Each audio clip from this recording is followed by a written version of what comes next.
Thomas Hobbes, /HBZ/ Westport, cerca de Malmesbury, 5 de abril de 1588, Derbyshire, 4 de diciembre de 1679, en ciertos textos antiguos Thomas Hobbes of Malmesbury, I fue un filósofo inglés considerado uno de los fundadores de la filosofía política moderna.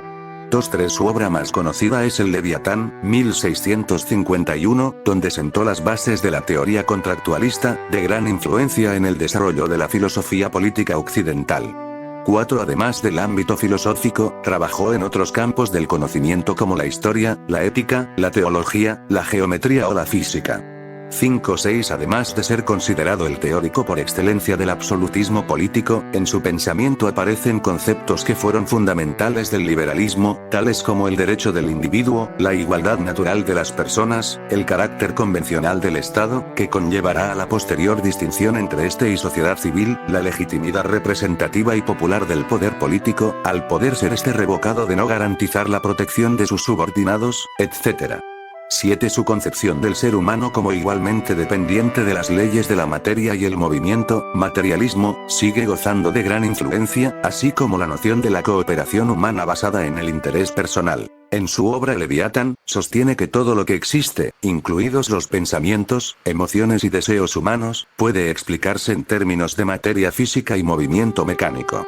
Para Hobbes, no existe una entidad inmaterial o alma. Los seres humanos, al igual que el resto del universo, están compuestos de materia que se mueve y cambia según leyes físicas. Hobbes fue un personaje controvertido en su época, aunque su pensamiento haya sido después muy influyente. Tal vez era demasiado moderno para su época y demasiado conservador para las siguientes. De hecho, en 1666 se quemaron sus libros en Inglaterra por haber sido considerado ateo y tras su muerte se volvieron a quemar públicamente.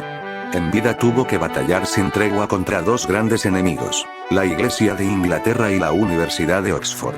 Su pensamiento se formó en estrecho contacto con los círculos europeos de René Descartes, Pierre Gassendi y Galileo Galilei, no solo desde Inglaterra, a través del cenáculo intelectual reunido por la familia Cavendish, de la que fue preceptor en varias ocasiones, sino directamente por medio de sus largos viajes por Francia, Italia y Alemania. Las guerras civiles entre parlamentarios puritanos y realistas le hicieron refugiarse en París en 1640 y volvió a su país 11 años después. Su defensa de un poder monárquico fuerte y conservador le valió una pensión del rey Carlos II de Inglaterra. Juventud y educación editar. Thomas Hobbes nació en Westport, ahora parte de Malmesbury, Wiltshire, el 5 de abril de 1588. Fue un bebé prematuro. Su nacimiento habría sido suscitado cuando su madre oyó hablar de una inminente invasión de la Gran Armada Española, llamada también Invencible. Por eso Hobbes afirmó más tarde, explicando su propio origen: mi madre dio a luz gemelos. Yo mismo y el miedo. 8 Hay pocos datos sobre su niñez. Se ignora incluso el nombre de su madre. 9 Su padre Thomas era vicario de Charlton y de Westport, pero al verse involucrado en una pelea con el clero local se vio obligado, para evitar males mayores, a abandonar Londres sin su familia, formada por su mujer y sus 3 hijos, que quedó al cuidado del tío paterno del filósofo, Francis Hobbes, varios años mayor, ya que éste disponía de medios suficientes al ser un rico comerciante sin familia. Así pues, desde los 4 años se educó en Westport y luego en Malmesbury, desde donde pasó a la escuela privada de Robert Latimer, un graduado en Oxford. Ante la precocidad intelectual que mostraba el muchacho, a los 6 años aprendió latín y griego, y desde los 8 a los 14 trabajó en poner en verso latino la Medea de Eurípides. Alrededor de 1603, con solo 15 años, marchó al Colegio Magdalen Hall de Oxford, precursor del Hertford College, dirigido por el puritano John Wilkinson. 10-11 En la Universidad de Oxford Hobbes se sintió poco atraído por el aprendizaje escolástico, y prefirió hacer lecturas según su criterio y fuera del programa. Por ello estuvo un breve lapso en la Marina y no completó el grado de bachiller en artes hasta 1608. Sin embargo, su talento no pasaba desapercibido y fue recomendado como tutor para el hijo de William Cavendish, barón de Hardwicke y más tarde conde de Devonshire, también llamado William, por su profesor en el Magdalen, Sir James Hussey. Con esto comenzó su larga relación vital con esta familia. 12 Hobbes se hizo amigo de su pupilo William, y ambos fueron juntos en un gran tour por Francia, Italia y Alemania en 1608 y 1610. En el continente Hobbes asimiló los métodos científicos y críticos europeos, y desde entonces desdeñó el escolasticismo que había aprendido de mala gana en Oxford, aunque en ese momento su interés principal era el estudio y análisis de los clásicos grecolatinos, y en especial su gran traducción de la historia de la guerra del Peloponeso de Tucídides. Esta edición apareció el año de la muerte de su alumno y amigo, 1628, y fue la primera traducción directa del griego al inglés, trabajo difícil incluso para un experto. También se cree que 3 de los discursos incluidos en Horae Successivae, Observations and Discourses, 1620, son de este periodo. 13 aunque se asoció con figuras literarias como el dramaturgo Ben Jonson y trabajó brevemente como amanuense del filósofo empírico y canciller Francis Bacon, introductor del género ensayístico en Inglaterra, no extendió sus esfuerzos a la filosofía hasta después de 1629. Su patrón Cavendish, entonces conde de Devonshire, había fallecido víctima de la peste en junio de 1628 y se vio sin trabajo al ser despedido por la condesa viuda. Sin embargo, sus buenas referencias como tutor le aseguraron seguir en el mismo oficio y tomó como pupilo a Gervase Clifton, hijo del honorable baronet del mismo nombre. Para ello tuvo que desplazarse a París, pero de nuevo fue contratado por la familia Cavendish en 1631 como tutor de William Cavendish, hijo mayor de su alumno anterior. Y fue entonces, durante los siguientes 7 años, cuando despertó definitivamente su interés por la filosofía. Visitó Florencia en 1636 y luego participó en las disputas de los descreídos pirrónicos libertinos en París, mantenido por el matemático y filósofo Marin Mersenne. Este le abrió las puertas de los salones parisinos y le animó a publicar sus descubrimientos en psicología y física.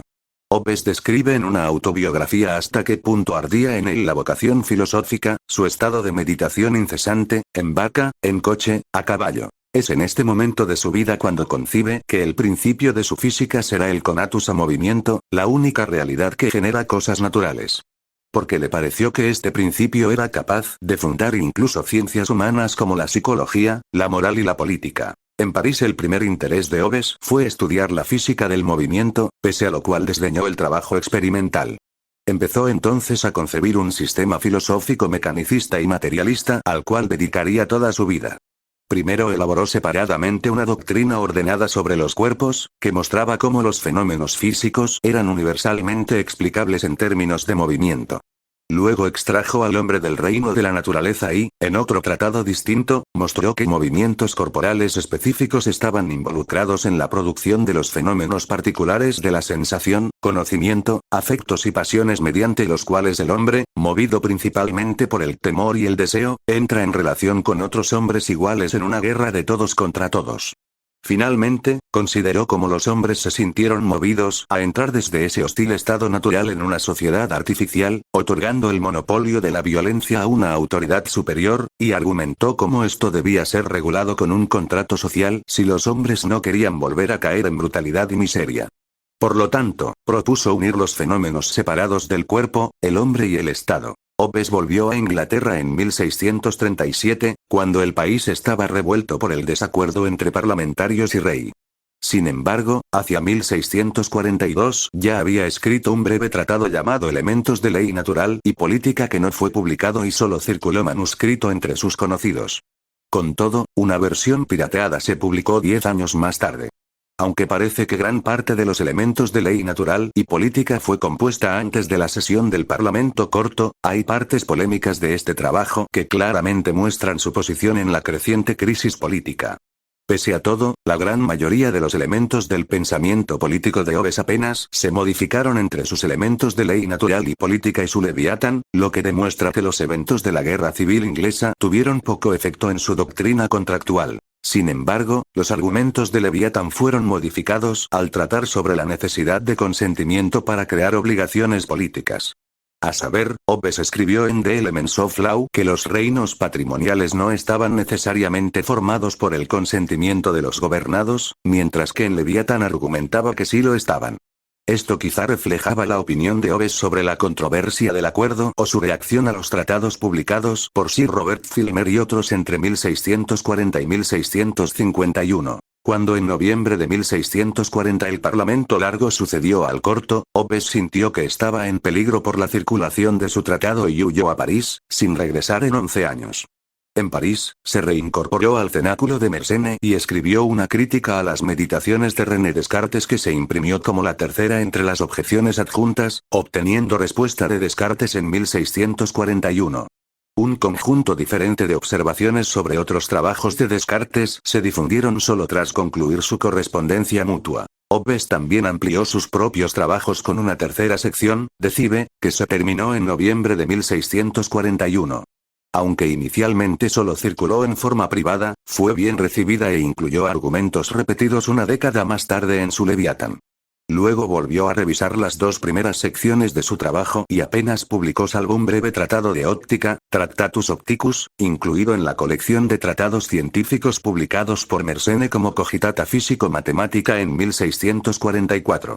Se había ganado una buena reputación en los círculos filosóficos y en 1645 fue elegido junto a Descartes, Gilles de Roberval y otros para arbitrar la controversia entre John Pell y Longomontanus sobre el problema de la cuadratura del círculo. Guerra civil inglesa estallada al fin la guerra civil inglesa en 1642, y en vías de derrota la causa realista a mediados de 1644, los partidarios del rey Carlos empezaron a exiliarse a Europa.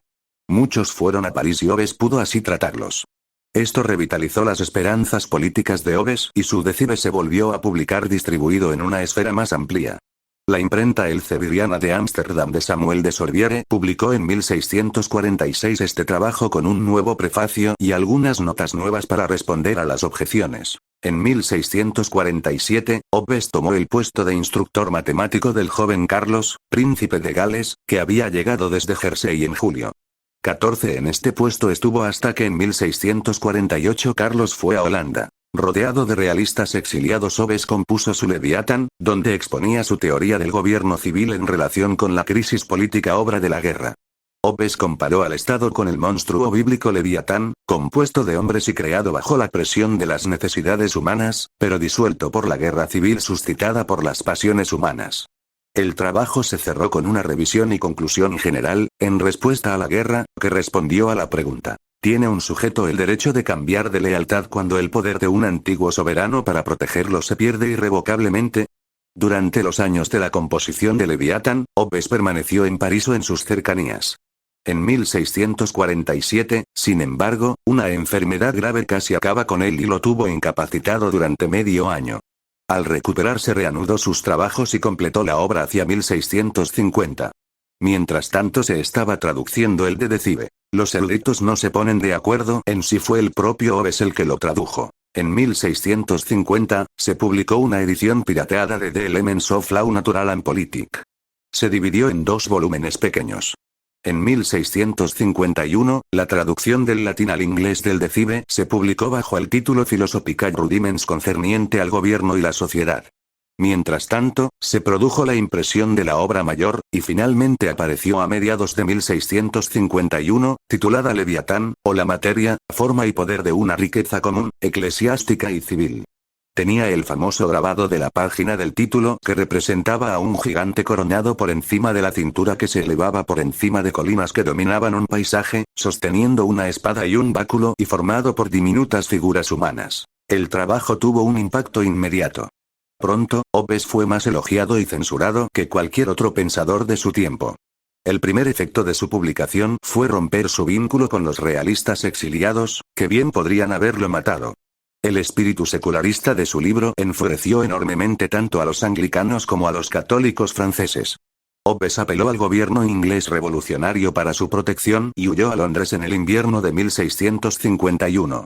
Después de su sumisión al Consejo de Estado, se le permitió sumergirse en la vida privada en Fetter Lane. Madurez en Inglaterra editar. En 1658, Hobbes publicó la sección final de su sistema filosófico, completando el esquema que había planeado más de 20 años antes.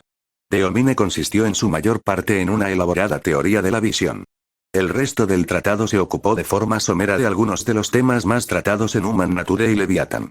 Además de publicar algunos textos polémicos en matemáticas y física, Hobbes también continuó produciendo trabajos filosóficos.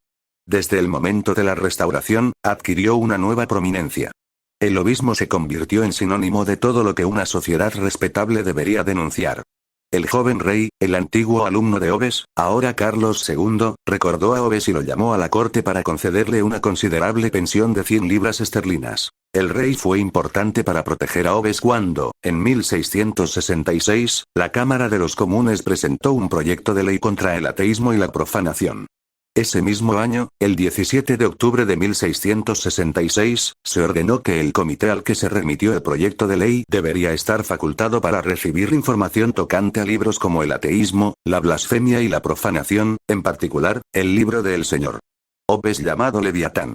15 Obes estaba aterrorizado ante la perspectiva de ser etiquetado como un hereje, y procedió a quemar algunos de sus documentos comprometedores. Al mismo tiempo, examinó el estado real de la ley de la herejía.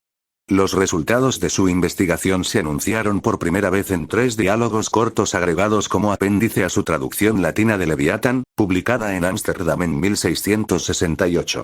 En este apéndice, Obes pretendía mostrar que, dado que el Tribunal Superior de la Comisión había sido sofocado, no había ningún tribunal de herejía en absoluto al que fuera susceptible de recurrir, y que nada podía ser una herejía, excepto oponerse al credo de Nicea, lo cual, sostuvo, el Leviatán no hacía. La única consecuencia del proyecto de ley fue que Obes nunca más podría publicar nada en Inglaterra sobre temas relacionados con la conducta humana. La edición de 1668 de sus obras fue impresa en Ámsterdam porque no pudo obtener la licencia del censor para su publicación en Inglaterra. Otros escritos no se hicieron públicos hasta después de su muerte, incluyendo Behemoth, la historia de las causas de las guerras civiles de Inglaterra y de los consejos y artificios por los cuales se llevaron a cabo desde el año 1640 hasta el año 1662. Por algún tiempo, Obes ni siquiera pudo responder, independientemente de lo que intentaran sus enemigos. A pesar de esto, su reputación en el extranjero era formidable, y los extranjeros nobles ocultos que llegaron a Inglaterra nunca olvidaron presentar sus respetos al viejo filósofo. Sus trabajos finales fueron una autobiografía en verso latino en 1672, y una traducción de 4 libros de la Odisea en rimas inglesas, que condujeron a una traducción completa de la Ilíada en 1673 y la Odisea en 1675. Muerte en octubre de 1679, Obes sufrió un trastorno de la vejiga y luego un ataque de parálisis, de la que murió el 4 de diciembre de 1679, a los 91 años. Se dice que sus últimas palabras fueron, un gran salto en la oscuridad, pronunciado en sus momentos finales de consciencia. 16 Su cuerpo fue enterrado en la iglesia de San Juan Bautista de Aultucnaya, Derbyshire.